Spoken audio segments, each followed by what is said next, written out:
Hello, my friend. Welcome to your sleep story. It's my great privilege to be the voice that you listen to as you go to sleep tonight.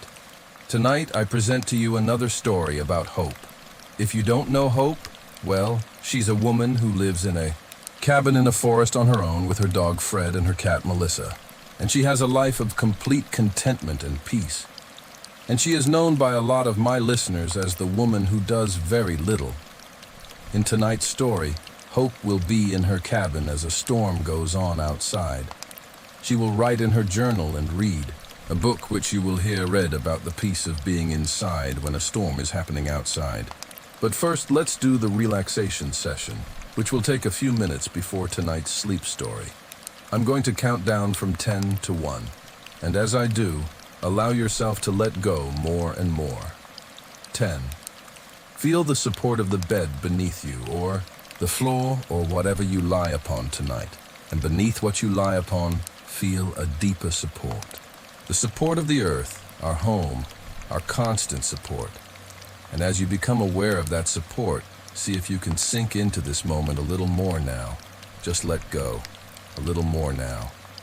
9. You are safe. Allow my voice to be an anchor of safety tonight. To be a friend, to be a gentle guide.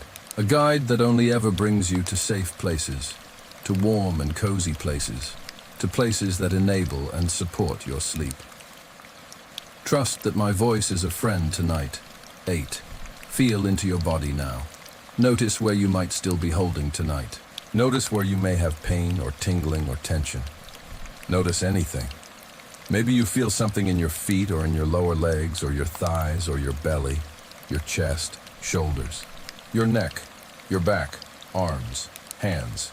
Or maybe you're like me and you hold tension in your face. Just see if you can soften a little now. This is a time, clears throat, for kindness to yourself and to your body. 7. The day is done. Whatever has been, whatever will be, will be. But right now, all you have is this moment. Your thoughts can't change what has gone before. Your thoughts can't change what will come tomorrow. Your brain needs rest now. So as thoughts come and go now, don't fight them. Don't chase them away. See them for what they are, thoughts. Then just watch them go like leaves floating away on a moonlit river or clouds passing through a starlit sky. 6. This is your moment. This is your time.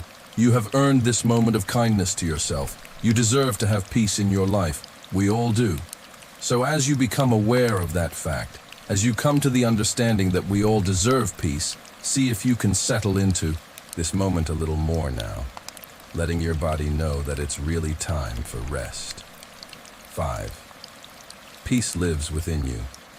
It is a constant friend waiting to be found, waiting to be felt. Where does it live within you? Maybe it's in your heart. Maybe it's in your head. It's up to you to find it. But I promise you it's there. 4. Perhaps allow a little gratitude now. Gratitude for the simple things, for your body, for the shelter you have tonight, for the ones you love and who love you, for the beauty and wonder of this world, of this planet that you can find when you look for it. 3. Begin to engage with your imagination. Now begin to see Pope's cozy cabin in the middle of a beautiful forest. It is about to rain and Hope, Fred and Melissa are happily safe inside. 2. Checking in with your body one more time now, finding the places you are holding still, and allowing yourself to give in to allow the tension to ease away. Your body has worked hard for you today. It's time to give it rest. And one completely letting go now, as I tell you, clears throat. Tonight's sleep story. Hope stands at the window of her cabin, her hands wrapped around a mug of chamomile tea, and she watches the sky. It has been changing all afternoon. What began as a pale gray morning has slowly deepened into something heavier, something darker. And now the clouds sit low over the tops of the trees like a thick woolen blanket pulled across the world. There is a stillness in the air that she knows well. It is the kind of stillness that comes before a storm. Not an empty stillness, but a full one. As though the forest is holding its breath, waiting for something it has known was coming all along. She takes a slow sip of her tea. The warmth of it spreads through her chest and into her arms, and she feels her shoulders soften. The chamomile is from her own garden, dried on the porch in the late summer heat, and stored in a small glass jar on the kitchen shelf. She can taste the summer in it still, a faint sweetness beneath the calm, earthy flavor. And it makes her think of warm evenings and long golden light. But that was then, and this is now. And now is gray and heavy and full of the promise of rain. Behind her, the cabin is quiet. Fred lies on his favorite rug near the hearth, his chin resting on his front, pores, his eyes half closed. Every now and then, his ears twitch, as though he too can sense the change in the air. His fur is warm from lying near the fireplace, and every so often, clear his throat. He lets out a long, slow breath that makes his whole body rise and fall. Melissa. The cat is curled on the armchair, her body a perfect circle of gray fur, her tail tucked neatly beneath her chin. She appears to be asleep, though Hope knows that very little escapes Melissa's attention. Even now, one ear is turned slightly toward the window, as if listening for something only she can hear. The first drop of rain lands against the window, with a soft tap, then another, and another. Hope watches as the drops begin to multiply, each one leaving a tiny trail as it slides down the glass. The sound is gentle at first, almost hesitant, but within seconds it finds its rhythm. And the soft tapping becomes a steady putter that fills the cabin with a sound that Hope finds deeply, deeply comforting. It is the sound of the world being watered, the sound of the earth receiving what it needs. She stays at the window for a while, watching the rain transform everything outside. The trees, which had been still and silent, now sway gently under the weight of the water. The leaves glisten, each one catching whatever gray light remains and turning it into something silver. The gravel path that leads from her porch to the garden darkens as it drinks in the rain, the stones turning from pale to deep brown. And beyond the garden, the forest seems to draw closer, its edges softened and blurred by the falling water, as though the whole world is being gently wrapped in gauze. The boundary between the garden and the woods, usually so clear, has become a soft, uncertain thing. And Hope thinks how beautiful that is, how the rain dissolves the hard lines of the world and makes everything feel connected. A low rumble sounds in the distance. It is so far away that Hope feels it more than she hears. A deep vibration that seems to travel through the ground and up through the soles of her feet and into her chest. Thunder. She smiles. There is something about a distant storm that makes her feel safe. Not in spite of the power out there, but almost because of it. The storm is vast, and she is small, and her cabin is warm. And there is a deep comfort in that. The thunder says the world is wild, and the Cupid says, but you are sheltered. And between those two truths, Hope finds a kind of peace that she cannot quite explain, but does not need to. Fred lifts his head at the sound, his ears pricking forward. He looks toward the window, then back at Hope, his dark eyes searching her face for reassurance. She crosses the room and kneels beside him, running her hand along the soft fur behind his ears. Feeling the warmth of him, the solid weight of his head as he leans into her touch. "It's all right, boy," she says quietly. "Just a storm, just rain and thunder. Nothing to worry about." His tail gives a slow wag and he lowers his head again, pressing his nose against her knee.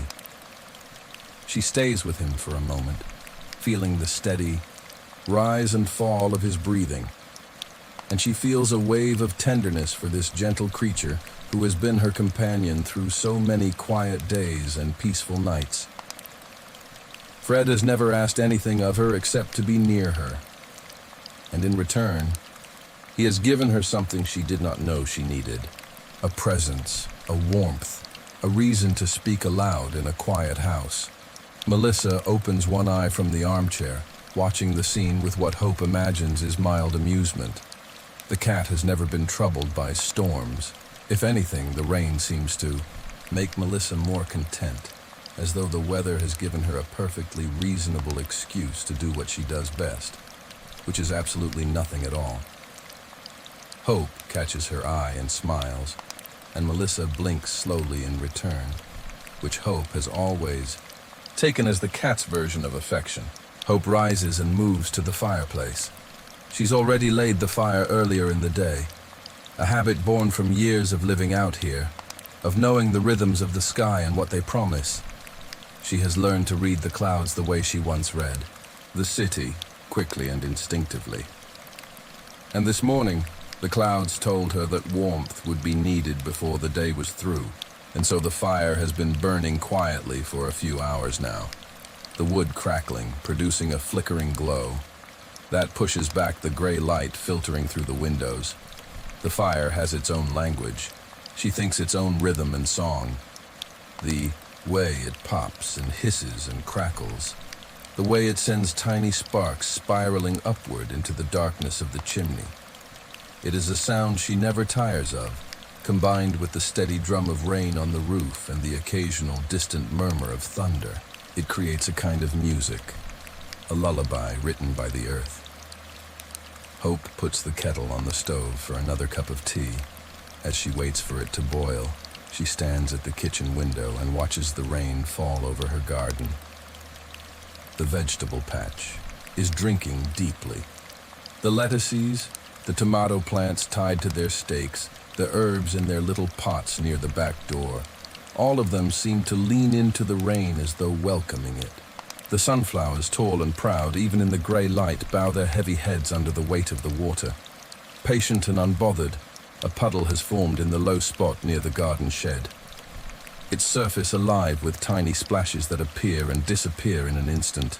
An endless pattern that repeats and repeats and never quite repeats the same way twice. A bright flash illuminates the sky for just a moment, turning the gray world briefly white. And a few seconds later, the thunder comes. A deep rolling sound that seems to come from everywhere at once, filling the sky and the trees and the space between them. Hope counts the seconds between the flash and the sound, a habit from childhood. Her mother taught her that 5 seconds between lightning and thunder means the storm is about a mile away.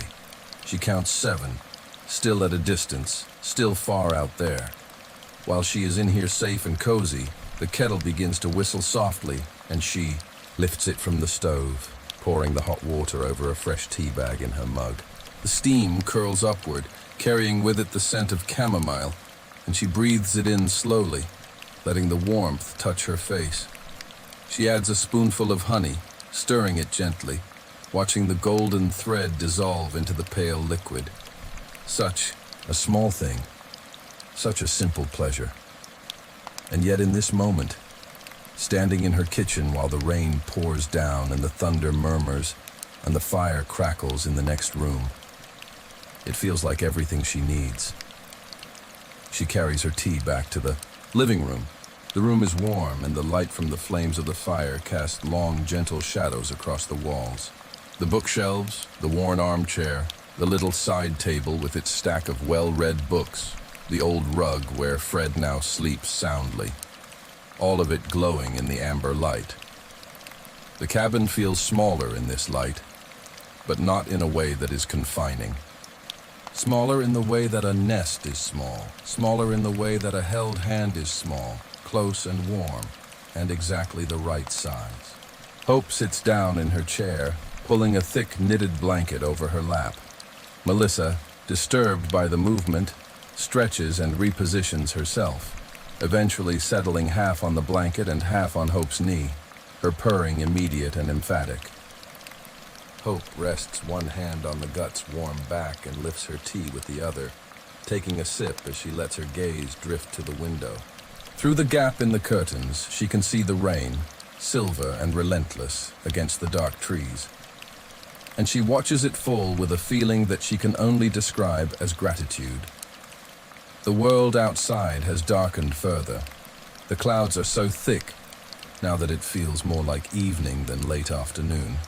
The rain continues its steady rhythm, and every few minutes the sky flickers with distant lightning, followed by the low, reassuring voice of thunder. Hope feels so cozy in her cabin right now.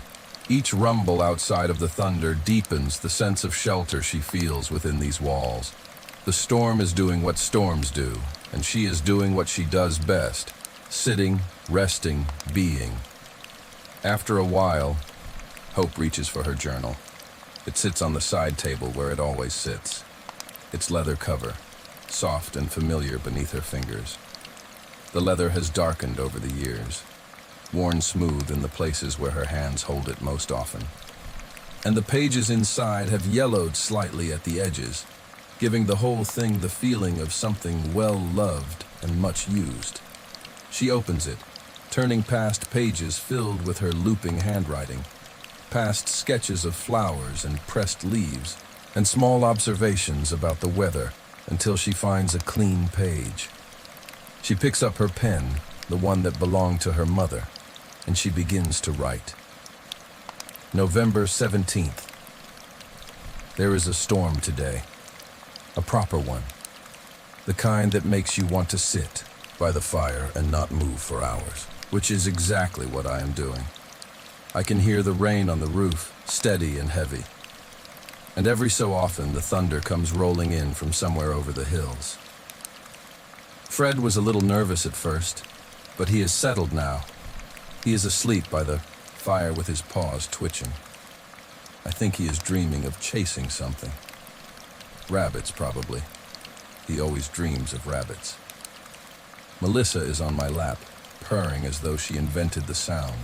She's not moved for the better part of an hour, and I suspect she has no intention of moving for the rest of the day. I envy her sometimes the absolute commitment she brings to doing nothing. I've been thinking today about what it means to feel safe. Not safe in the way the world usually talks about it. Not locks on doors or money in the bank or plans laid out for the future, but safe in a deeper way. Safe in the bones. Safe in the breathing.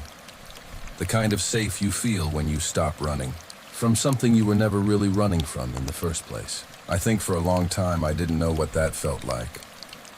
When I lived in the city, there was always something, always some noise, some demand, some deadline that made my chest feel tight. I remember lying awake at night listening to the traffic and the sirens and thinking that the world was too fast for me. Not that there was anything wrong with the world, just that I was not made for the speed of it. I was made for something quieter, something slower. I just didn't know it yet. I remember the year before I found this place. I was exhausted in a way that sleep couldn't fix. I would come home from work and sit in my flat and feel the walls pressing in. Not physically, but in my mind, everything felt heavy, the to-do lists, the emails, the constant feeling that I should be doing more, being more, going faster. I remember one evening I sat on my kitchen floor and cried, and I didn't even know why. I think my body knew before my mind did. It knew I needed to change something fundamental about the way I was living. I remember telling my friend Sarah that I felt like I was disappearing, like I was becoming less and less myself with every day that passed. She told me I needed a holiday. I didn't need a holiday. I needed a different life. I just didn't have the words for it then. And then I found this cabin. Or perhaps it found me. I've written about that before. That wrong turn on the trail.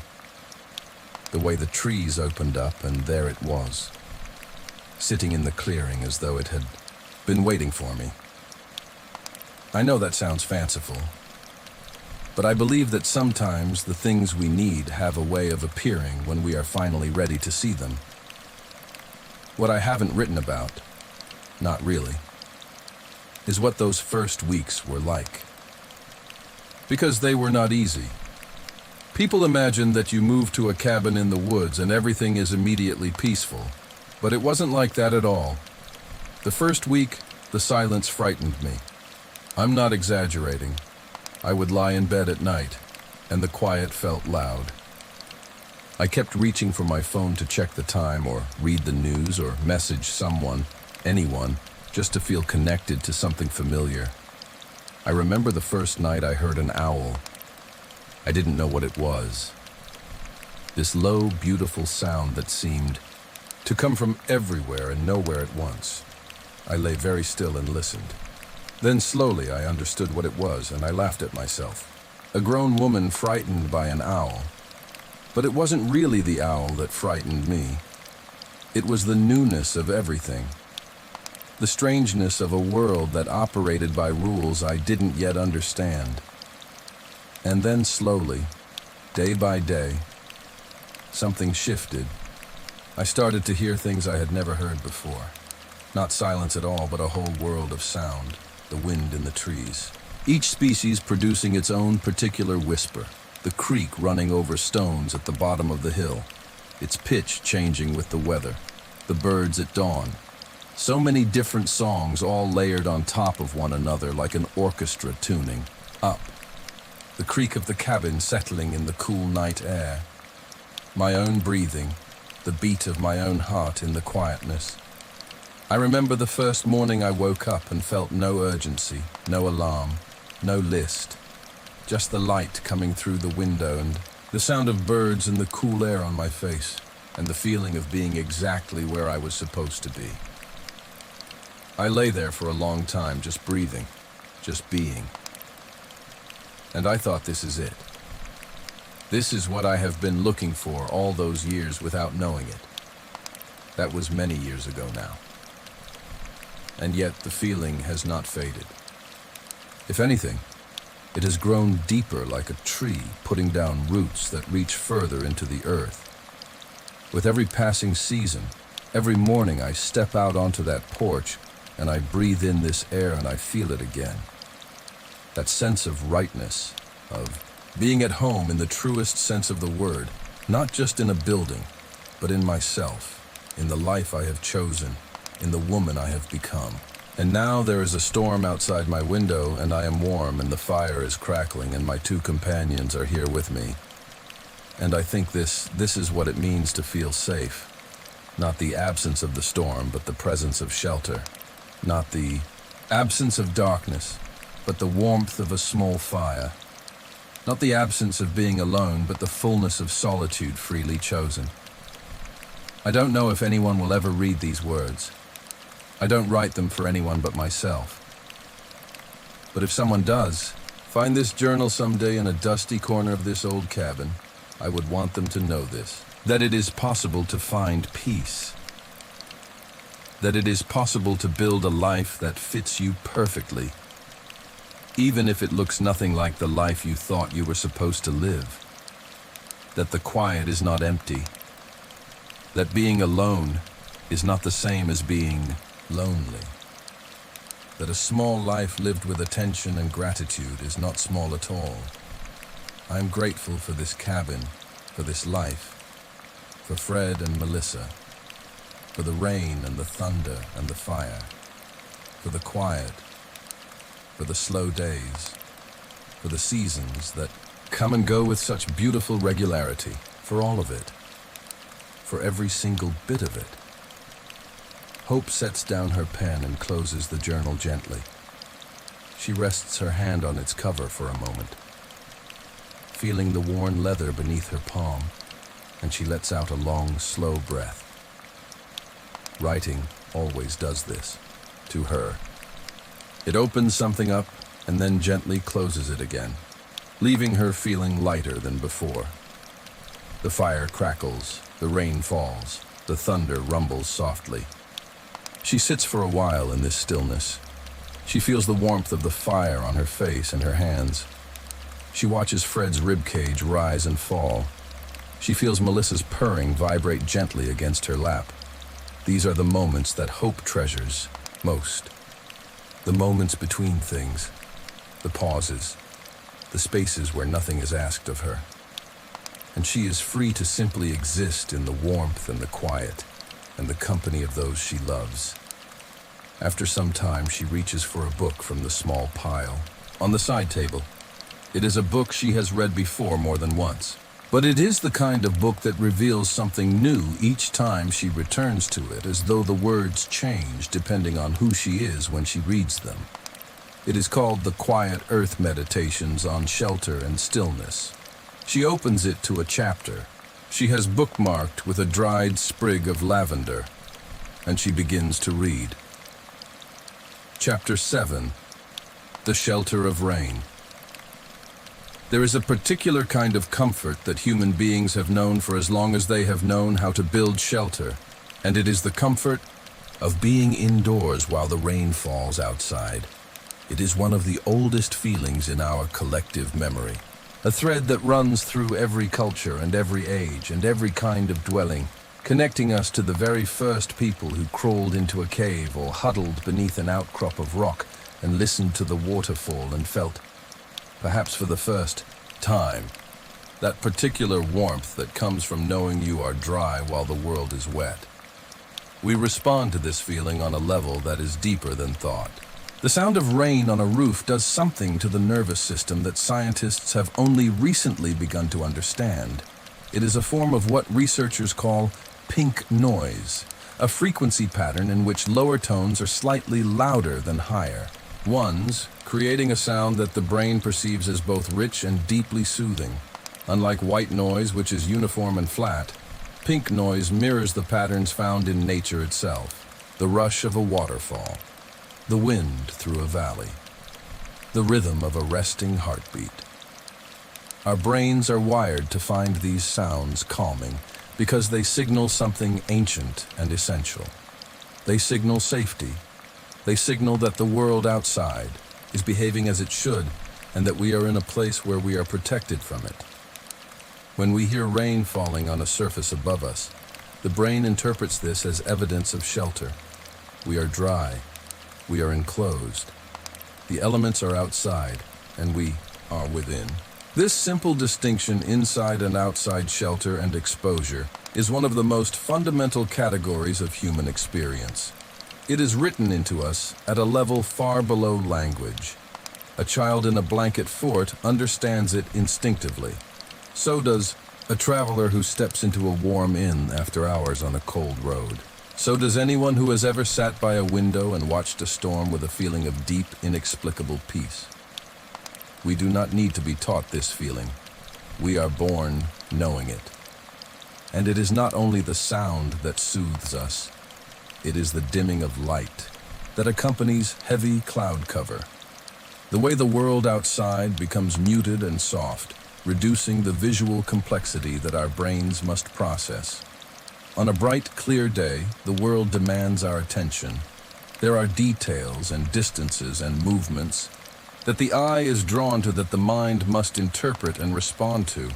But when the rain falls and the clouds lower and the world beyond our windows becomes a wash of gray and green, the mind is given permission to rest.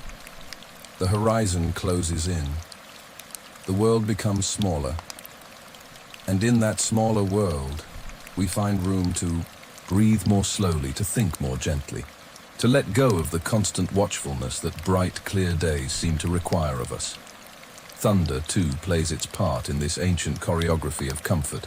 A distant rumble of thunder heard from within the safety of a warm room is one of nature's great paradoxes, a sound of immense power that in the right context produces not fear, but reassurance.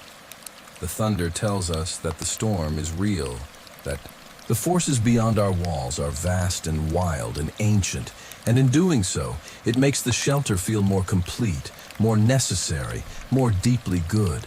Without the storm, the shelter is merely a room. With the storm, it becomes a sanctuary. The storm gives the shelter its meaning, just as the cold gives warmth its meaning, just as the dark gives light its meaning. The philosopher Gaston Bachelard wrote beautifully about this in his meditation on the house as a place of shelter and dreaming. He observed that the house takes on its fullest meaning when it is set against the hostility of the weather. The wind and the rain and the cold are not enemies, but collaborators in the creation of comfort. They are what give the fire its warmth, the blanket its softness, the walls their strength and purpose. Without them, these things are merely objects. With them, they become acts of care. The house in a storm is not just a structure, it is an embrace. Consider the fire in a room on a mild evening. A fire is pleasant, it is decorative, it adds atmosphere and a certain charm. But place that same fire in a room while a storm rages outside, while the rain drums on the roof and thunder rolls across the sky, and it is transformed entirely. It becomes essential.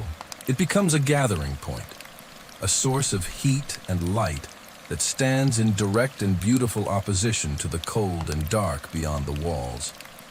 Every crack and pop of the burning wood becomes a small declaration. You are warm. You are safe. You are home.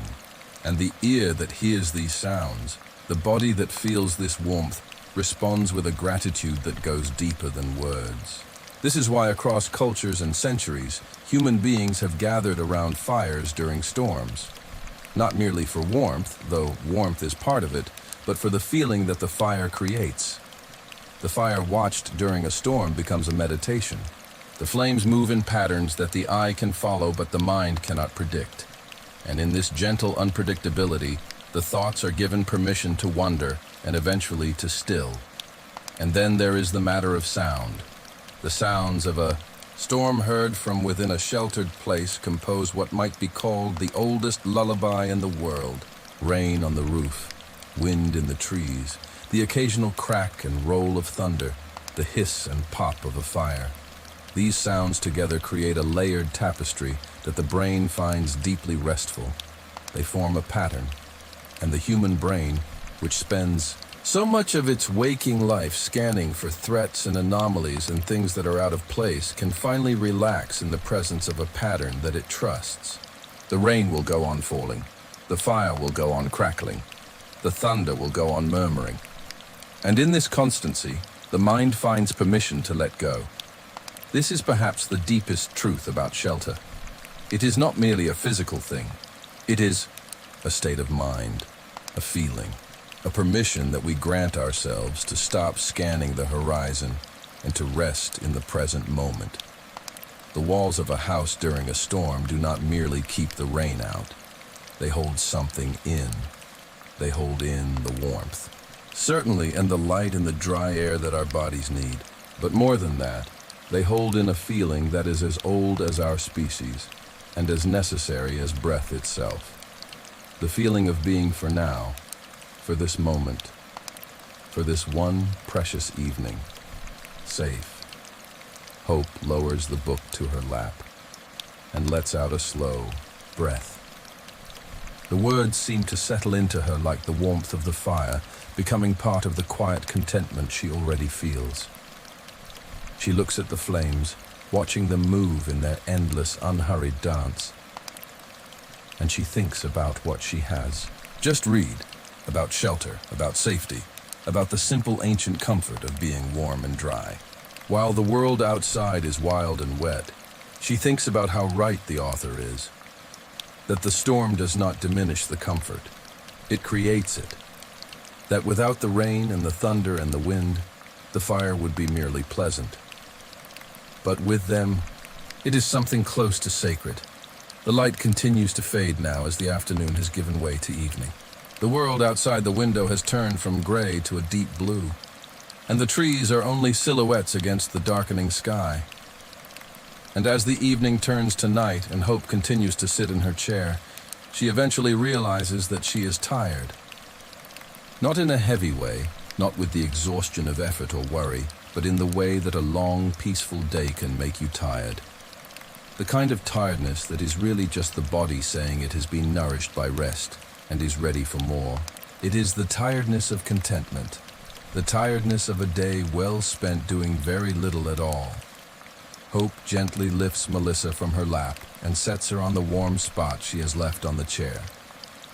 The cat gives a small chirp of protest, but settles immediately, turning once and tucking her nose beneath her tail. Hope stands and stretches, feeling her body wake from its long stillness. Her arms reaching upward, her back arching, and she moves through the cabin with the quiet efficiency of someone who knows every corner of their home by heart, who could navigate it in complete darkness and never put a foot wrong. She fills a glass of water from the kitchen tap and drinks it slowly, tasting the clean mineral coolness of it. She checks the front door, though she already knows it is latched. She pulls the curtains closed across the living room windows, leaving only a small gap through which the last of the evening light filters in.